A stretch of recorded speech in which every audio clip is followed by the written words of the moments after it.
mahal kita. Alam mo naman yan. Kaya lang naman ako nag-selos noon. Yung kawats mo, before ipinost yung mo, yung TikTok mo, samantala ako asawa mo. Hindi mo ako mabigyan ng TikTok na ayaw mo ng TikTok, ayaw mo mabigyan. Ayan mo, yung TikTok na yan. Inaano mo namin sa GC po yan, yung TikTok na yan. Kasi nag-challenge ko kami ng mga kaibigan kong mahilig mag-TikTok. Sinisend mo namin sa GC yung TikTok na yan. Eh yung mga style naman po ng ibang mga kabatch namin, sinisend mo agad yung TikTok kasi dinidelete din po namin. Sandali lang mga Ivana, baka pwede ka makapagbigay ng advice dito dahil you being a millennial at pinag-usapan dito yung mga TikTok. Anong may bigay mo na advice dito sa dalawang nag-aaway at isa sa mga dahilan ay TikTok? Kasi kaya tulungan mo po ako. O yan, yung minatuloy. Anong advice mo dito? Sige, kaya na. Nagagalit po dahil nagti-TikTok si Ma'am Marichelle. Kasi siya, dahil ang iniisip po niya, yung TikTok ko na yun, sinend ko doon sa kabatch ko. Eh hindi po, kasi may GC po kami ng mga batchmates ko. Eh yung challenge po namin, mag-send kami ng TikTok namin yung takog ni Carla. Wow! Eh ang gandahan nga po kasi namin nagbibigay sa amin ng premyo. Dito pa. Totoo to. Bakit dumila Hindi siya? po, totoo po ito. Idol, sana, totoo yan. Naiyak ako kanina!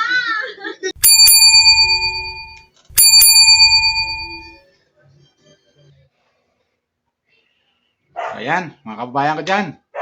Mga kababayan ko dyan, Luzon, Visayas, Mindanao. Mga kababayan ko dyan, mag-isa abroad.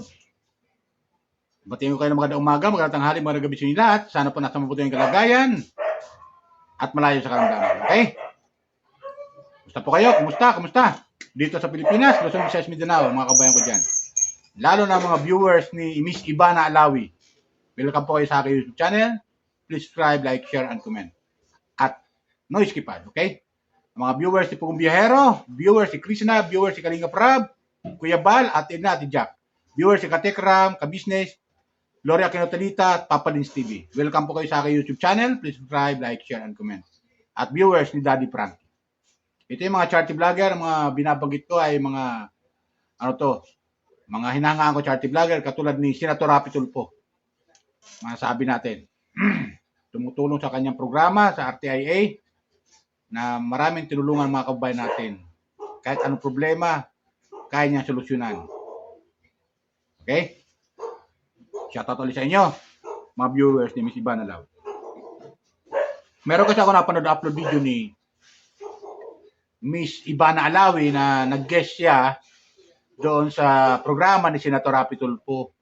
Matagal na to mga viewers ko eh. Di ko lang alam kung kung ilang taon na to nakalipas. Basta ito ay inuulit-ulit ko kasi yung mga upload video ni Miss Ivana Alawi, ganun kay Senator Rapi Tulfo, pinabalik-balik ko. At meron ako dito na kita na ito yung mga ilang bis ko na ito napanood, pero dito magbibigay, good vibes lang tayo mga viewers ko ha. Magbibigay lang ako ng reaction dito kay Miss Ivana Alawi sa kanyang upload video sa programa ni Senator Rapi Tulfo. Kasi dito sa napanood ko, tuwan-tuwa si Miss Ivana Alawi sa doon na sa nagsumbong kay Senator Rapi Tulfo. Tuwan-tuwa siya. Una, mapapaiyak siya kasi madadala siya sa sumbong nung lalaki patungkol sa kanyang asawa. Dahil itong lalaki, ayon sa kanya, ay sobra siyang siloso. Nagsiselo siya doon sa, kasi nasa abroad to, FW nagreklamo eh. Nareklamo niya yung asawa niya na nagkipag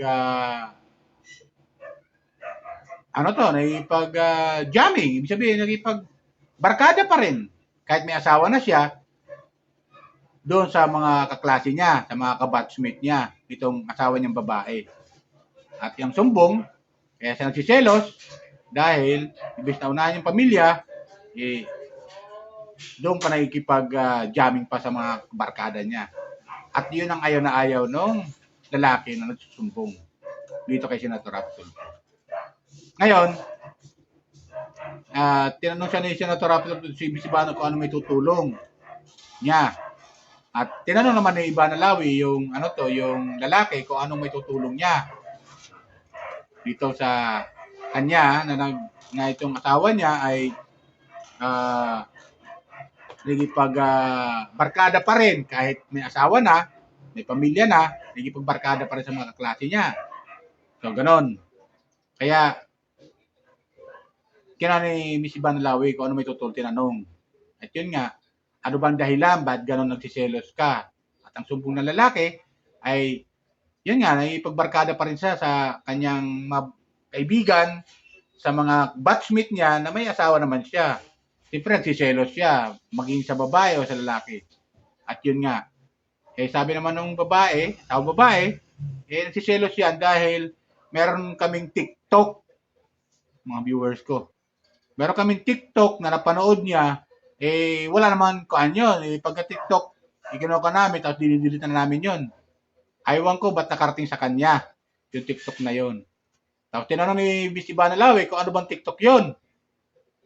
Sabi ng babae na sinusumbong, nireklamo, kala naman yun, sabi niya. TikTok yun na ang tugtog ay yung tahong ni Carla. Tawa si Miss Ivana Lawi, mga viewers ko. Kumuha ako ng video clip.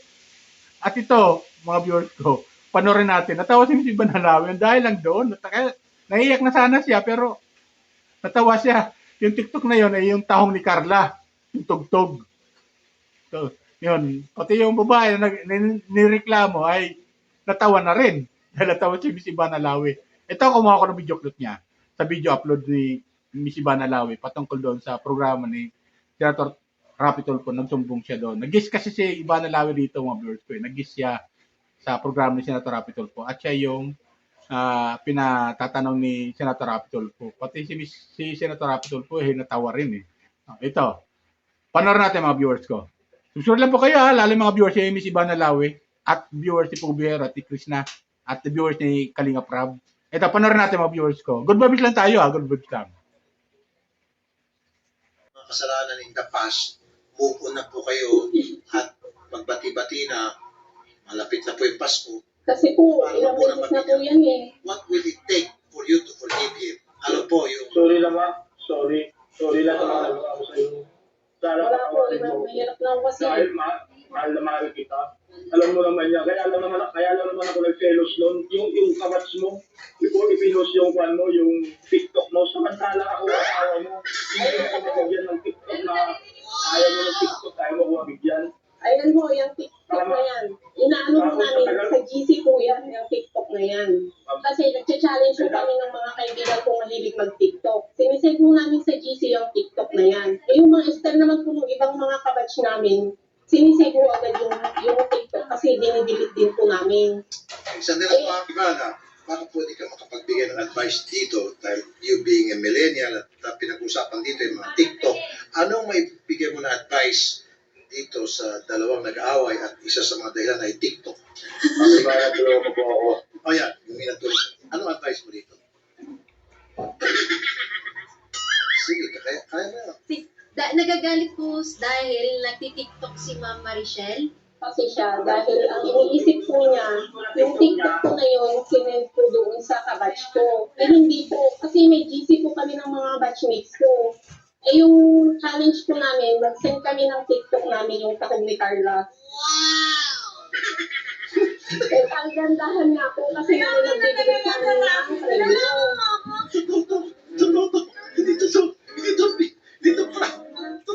Bakit dumilas? Hindi po, totoo po ito. Idol, sana, totoo yan. Naiiyak ako kanina. Totoo nga sa Hindi, napanood ko yung prank mo kay Idol Rafi noon, pero ito hindi ko talaga prank. Bakit niyo po sinayaw sa group chat yung tahong ni Carla? Ako po hindi ko po kasi kayang gawin yung TikTok na yun. Hindi, simple lang naman po yung tahong ni Carla na ginawa ko. Kasi nag-challenge po talaga kami magkakaibigan. Hindi naman ako magaling sumayaw ni Kaya Carla. Ang inayaw ko lang po doon, ang nag-post ako, yung classmate, yung matchmate. Ayun po, yung classmate ko, yung kabatch kabatch ko. Ang galing, hindi po kasi niya maintindihan. Siyempre sa GC po yun. Yung mga sinisend ko namin sa GC, pwedeng isave lang kahit sino. Tapos isisend ulit nila. Yun yung pinapalabas niya na parang ipinonward ko doon sa isang batchmate ko na lalaki yung TikTok na yun. Tapos yung batchmate ko po, yun yung nag-send doon sa GC. Yun yung nakita niya. Kunwari po, ako, makita ko yung boyfriend ko sumayo ng tahong ni Carla, tapos sinend sa GC. Ako po silosa kasi ako, ma'am. Gusto ko po yung ganong mga video, sa akin na lang isesend as a girlfriend. Doon na lang, pero... Ma'am, ano po? Tsaka hindi ko po pinupost sa Facebook yung ano po yung mga TikTok ko. Sa GC lang po talaga. Tapos dinidelete din naman agad namin. Nagkataon po, mabilis silang mag-save ng mga TikTok. Kaya ganun. Hindi po niya maintindihan bakit daw po yung lalaking kabatch ko ang nag-save ng TikTok na yun. Paano mo maipaintindi sa kanila bilang isang millennial na dapat yung TikTok ginagamit sa tamang pamamaraan ng sa gayon hindi magkaroon ng selosa? Para po sa akin kasi I think tama na i-upload nyo sa TikTok. Siyempre po, public app. So, at least doon, parang hindi mo siya ginawang special na isisend mo sa group chat or sa isang tao. Mas better na i-upload mo siya sa TikTok. Tapos, parang nakikiuso ka sa mga nangyayari. Kuwari, ang puso ngayon, ako ni Carla Ano ba yung tawag ni Carla? Hindi ko alam.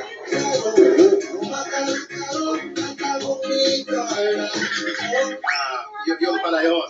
Okay. Paano po natin kayo tutulungan? Ang iba na total, ay nagkaroon wala ni ma'am. Pwede usapan si ma'am. Ma'am, para So, ayan, di ba, mga viewers ko? Sobrang tawa ni Miss Ivana Lawi rito, isa. Sumpong eh. Natawa siya eh. Di ba? Hindi makakuha ni Miss Ivana Lawi, mapigilan yung kanyang tawa eh. Dahil nasa TikTok eh. Nagtatalo yung mag-asawa. Di ba? Pero, totoo naman yung mga viewers ko. Eh, kung may pamilya ka na, ikaw babae, may pamilya na, dapat eh. Behave ka na. May pamilya ka na eh. Lalo na yung asawa mo nasa abroad. Siyempre, nangungulila sa pamilya. Tapos, ikaw, babae, dito sa Pilipinas eh. Eh, pagbarkada ka pa rin. Eh, may asawa ka na. Ano ba yan? Di ba? At, siyempre, si lalaki, nagsiselos kasi papakahirap nga naman sa abroad. Di ba? Tapos, ganun ang ginagawa ng asawa niya dito. O, di ba? Mga viewers ko. Kaya, nung sumbong na yun, natawa si Miss Ivana Lawi. Dito sa babae, sa mag-asawa, sumbong. Eh, napakasimpleng sumbong, pero, yung viewers ko, napakasimpleng sumbong lang yun, pero, yan ang umpisa ng paghihiwalay ng mag-asawa, mga viewers ko. Kasi nga naman, eh, may asawa ka na, ba't barkada ka pa sa mga batch mo? Di ba? Tapos magti-TikTok pa kayo. Na para bang lalo mong pinagsiselos yung asawa mo na nangungulilat. Araw-araw nag-iisip, kumusta na kaya ang pamilya ko? Diyan, sa Pilipinas. Di ba ganun yun? Tapos, may barkadahan ka pa. Eh, dapat asikasuhin mo yung mga anak mo na lang, intindihin mo. At yung ipinapadalang pera ng asawa mo na mula abroad, na pinaghirapan niya, gabit araw, sa pangungulila, tapos papakain mo lang doon sa mga kabatsuit mo. Di ba? Mga viewers ko. Kaya dito natawa si Miss Ivana Lawi. Habang pinapanood ko itong viewers ko, pati ako na viewer, natawa. Pati si Senator Rapitol ko, natawa. At tinanong nila si Senator Rapitol ko, ano ba yung tugtog na, ano ba yung tahong ni Carla na yan? Ano ba yan? Yung tugtog nga, di ba? Kasi yan, uso kasi yan, TikTok yan, mga viewers ko yung tahong ni Carla na yan. Maganda naman kasi talagang tugtog na yan eh. Nakakatuwa rin naman kasi. Kaya si Miss Ivana Lawi, natawa. Hindi niya mapigil yung tawa niya. Imbis na naiiyak na siya doon sa sumbong ng tatay ng lalaki na nasa abroad, eh, nung marinig niya yung simple lang naman yung na marinig niya yung sumbong ng babae, natanong ano ba kasi yun? Pinag-aawayan. Ano ba yung TikTok na yun? Iyon nga, sumbong ng babae, yan lang to, pinagsisilosa niya yung tugtog na TikTok namin na ang tugtog eh, yung taon ni Carla. Grabe yung taon ni Ivana Lawi doon. Mga viewers ko. Talagang Di mapigilan ni Iba ng tawa niya eh. Kaya nakakatawa ang viewers. Kung hindi nyo pa napanood, panoorin nyo yung upload na yun. Sarap balik-balikan eh. Kasi talagang may tatanggal yung stress mo eh. Pati si Senator Rapitol po natawa eh. Talagang kung ka rin, matatawa ka rin eh. Mapadadala ka sa tawa nila eh. Dahil nakakatawa naman talaga yung napakasimpleng sumbong na kayang isolve naman ng dalawang kasawa. Dahil nga itong lalaki, mga viewers ko, napakasiloso, napakasimple problema. Pwede naman niyang advice sa asawa, huwag naman pag TikTok na dyan eh. Para may pagbarkada-barkada pa sa mga kabatchmate mo eh. May asawa ka na. Eh, siyempre, ako dito sa abroad, eh, nagpapakahirap para sa inyo, tapos ganyan ang ginagawa mo dyan. Ah, di ba? At napapanood naman natin mga viewers ko, na yung mga OFW, talagang nakakaroon ng problema sa mga asawa nila. Ganon din, yung babae, pag nag-abroad, yun, nagkakaroon din ng karelasyon sa ibang bansa. O, di ba? Boss, ganon din yung din sa Pilipinas. Yung lalaki na naiwan, nagkakaroon siya ng karelasyon sa ibang babae. Mapapanood nyo yan sa mga upload video ni Senator Rapitol po sa kanyang programa sa RTI, mga viewers ko. Marami kayo talaga malalaman ng mga problema ng mag-asawa na talagang nasusolusyonan ni Senator Rapitol po. Minsan, hindi na napapakasundo. Talaga mismo, Senator Rapitol po nagsasabi na, wala mo na yan, walang kwenta pala yan eh. Ako mismo papakulong dyan. O, di ba? Yung tulong na itutulong niya, talagang ginagawa ni Senator Rapitol po. Di ba? Pero dito sa napanood nating upload video ni Senator Rapitol po at saka ni Miss Ivana Alawi, talagang matatawa ka. Matatawa kayo. Panoorin niyo mga viewers ko kung hindi niyo pa napanood. Para lang matanggal yung stress niyo. Nakakatuwa. Hinihikayat ko kayo mga viewers. Lalo yung mga viewers si Ubihero, viewers si Krishna, na hindi mo napanood sa upload video ni Miss Ivana Alawi. Panoorin niyo. Matatawa kayo. Madadala kayo sa tawa nilang dalawa eh. Lalo sa tawa ni Miss Ivana Alawi, doon ako natawa lalo eh. Napakasimple problema, di ba? So yun lang sa akin mga viewers ko. Gusto ko lang ibahagi sa inyo yung ginawa kong video clip na yon kay upload video ni Miss Ivana Alawi. Miss Ivana Alawi, shoutout sa inyo ha. Kumuha lang ako ng video clip. Ganun kay Senator Rapitol po, shoutout po sa inyo. Kumuha po ako ng video clip doon sa upload video ninyong dalawa ni Miss Ivana Alawi. Okay? Yan lang po, mga viewers ko, sana nagustuhan nyo aking comment, reaction sa video. Reaction ko lang dyan, ay talaga natawa ko, mga viewers ko. Ang ma-advise ko na lang sa mag-asawa, pag ganyan, pag ang asawa nyo nasa abroad, dapat kayo na naiwan sa Pilipinas, mag-behave kayo. At na kayo makipagrelasyon sa iba pa. Dahil, meron ka ng asawa eh. Tapos yung asawa, papakita sa abroad. Ganon din. Both side, kung ang lalaki nasa abroad, ay ikaw babae na naiwan sa Pilipinas, kasi yung pamilya mo. Huwag ka na makipagrelasyon sa iba. Ganoon din ang babae, kung mag-abroad man, at yung lalaki nasa Pilipinas, mag-behave ka na rin. Diba? Yan ang kuha ko na lang dyan, comment ko, reaction ko dyan. At huwag na kayo makipagrelasyon pa sa iba. Dahil may mga asawa kayo nasa abroad, nangungulila yan eh, sa inyo. Dahil kung nag-abroad ka man sa ibang bansa, huwag ka na makipagrelasyon sa ibang bansa dyan. Alisin mo yung pamilya mo sa Pilipinas. Di ba gano'n yan, mga viewers ko? Both side, lalaki man o babae. Hindi pag-relasyon sa ibang sa ibang bansa. Mag-behave kayo. Hindi niyo yung pamilya din na iwan sa Pilipinas. Di ba gano'n yan? Para mas maganda ang takbo ng inyong relasyon. At maging maganda yung inyong pagsasama. Di ba gano'n yan? Kasi marami talagang tokso eh. Di mawala yung tokso talaga eh. Kaya, tama yung kanta, tokso layuan mo ako. Di ba mga viewers ko? Yan lang sa akin. Sana gusto niyo yung aking comment, reaction sa video patungkol dito sa upload video ni Miss Ivana Alawi. Okay? Yan po. Ingat po tayo lagi. Pagpalaan po tayo ng bumikapal. Shoutout ulit kay Ubihero, kay Kalinga Prab, Kuya Bal, at Edna, at Jack, at kay Krishna. Lalo sa mga viewers ni Katekram, mga viewers ni Ivana Alawi, viewers ni Senator Rapitol po. Welcome po kayo sa aking YouTube channel. Please subscribe, like, share, and comment. Okay? Yan po. Bye!